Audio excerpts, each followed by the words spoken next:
बहुत समय पहले एक राज्य में महाराज विराज नाम का राजा रहता था। राजा को लगता था कि यह मेरे हाथ में ही इस राज्य का भाग्य है और मेरी संतानें भी मेरी इच्छा से ही बड़ी होंगी। राजा की तीन बेटियां थीं।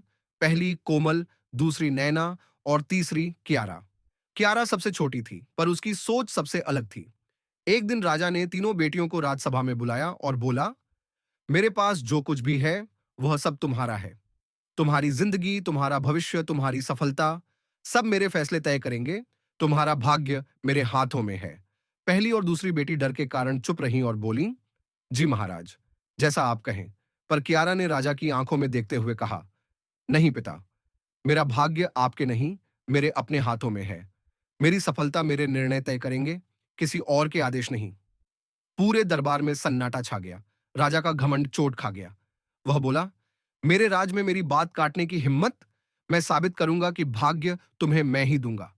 और उसी रात उसने अपनी तीसरी बेटी कियारा को जेल में डाल दिया। लोगों ने देखा तो यही समझा कि उसने कोई अपराध किया होगा। पिता अपनी बेटी को ऐसे ही थोड़े कैद करेगा, लोग कहते थे। लेकिन कियारा जानती थी, यह उसकी सोच की सजा थी। साल बीत गए, कियारा कमजोर हो गई थी, पर उसके विचार अब भी मजबूत थे। राजा कभी कभी उससे मिलने आता, लेकिन हर बार उसका घमंड उसकी आंखों में साफ झलकता था। एक दिन राजा ने कहा, मैं तुम्हें मार नहीं रहा क्योंकि मैं दयालु हूं, लेकिन तुम मेरे हाथों से भाग नहीं सकती। अब तुम जेल नहीं, जंगल में मेरी दी हुई नियति जियोगी। कियारा को पास के घने जंगल में भेज दिया गया। वहां न महल था, न नौकर, बस एक गुफा, फल, सब्जियां और एक झरना। लेकिन उसी जंगल की हवा में वह धीरे धीरे बदलने लगी। वह स्वस्थ हुई, मजबूत हुई और अपनी गुफा को घर बना लिया। उसने खेती शुरू की, पेड़ लगाए और वहां के लोगों की मदद की। कुछ साल बाद एक दिन एक यात्रा कर रहा युवक आर्यन उसे मिला। वह कियारा की बुद्धिमानी और दयालुता से प्रभावित हो गया। धीरे धीरे दोनों को एक दूसरे से प्रेम हो गया।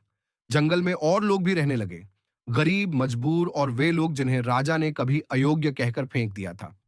कियारा ने सबको मिलाकर एक छोटा सा बस्ती का शहर खड़ा किया। सालों में वह शहर इतना सुंदर और विकसित हो गया कि उसकी चर्चा दूर दूर तक पहुंच गई। जब खबर राजा के कानों तक पहुंची, वह क्रोध और जिज्ञासा से भरकर स्वयं जंगल देखने पहुंचा। लेकिन जब उसने देखा कि उस गद्दी पर जिसकी किस्मत उसने खत्म कर दी थी, वही बेटी अब एक पूरे शहर की रानी बन चुकी है, तो उसके कदम वहीं रुक गए। कियारा ने अपने पिता का स्वागत सम्मान से किया। उसने शिकायत का एक शब्द नहीं कहा। पर तभी राजा ने मंदिर की घंटियों के बीच एक आवाज सुनी, भाग्य किसी दूसरे का बनाया नहीं जाता, भाग्य इंसान खुद बनाता है। राजा समझ गया, जो वह सालों तक नहीं समझ पाया था। वह अपनी बेटी के सामने झुक गया और बोला, आज से तुम तीनों बेटियां अपने भाग्य की मालिक हो, मेरी नहीं, अपने निर्णयों की। और पहली बार राजा के चेहरे पर अहंकार नहीं, विनम्रता की चमक थी। कहानी का संदेश, दुनिया आपको रोक सकती है, लोग आपको जज कर सकते हैं, लेकिन आपका भाग्य सिर्फ एक व्यक्ति के हाथ में है, आपके।